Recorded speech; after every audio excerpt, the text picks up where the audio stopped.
బాబోయ్! అసలు రోజులు ఊరికనే గడిచిపోతున్నాయి. ఇప్పుడైతే సడెన్‌గా బయటికి వెళ్ళాలనిపించింది. మా కోసం కాదు, మా బాబు కోసం. ఇంట్లో అలా ఉండి బోర్ కొట్టేస్తుంది వాడికి. సో, ఇంక అందుకని చెప్పేసి ఫన్ జోన్‌కి తీసుకొద్దామని చెప్పేసి ఇలా బయటికొచ్చాము.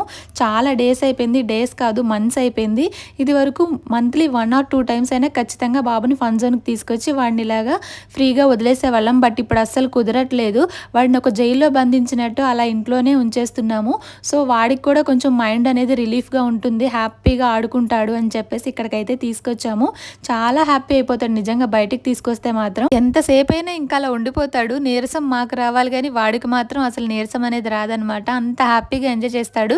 మేము ఎలా ఉన్నా సరే వాడి హ్యాపీనెస్ చూస్తే మాత్రం మాకు ఆకలి కూడా చచ్చిపోతది. నాకనే కాదులేండి, ఏ పేరెంట్స్‌కైనా అంతే. పిల్లలు హ్యాపీగా ఉన్నారంటే మనకి ఎలాంటి పెయిన్స్ ఉన్నా కూడా గుర్తురావు.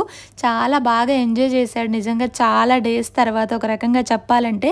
మేముండేది ఎక్కడో సెకండ్ ఫ్లోర్, పైనుంచి కిందకి తీసుకొచ్చి బాబుని నేను పద్దాకా ఆడించలేను.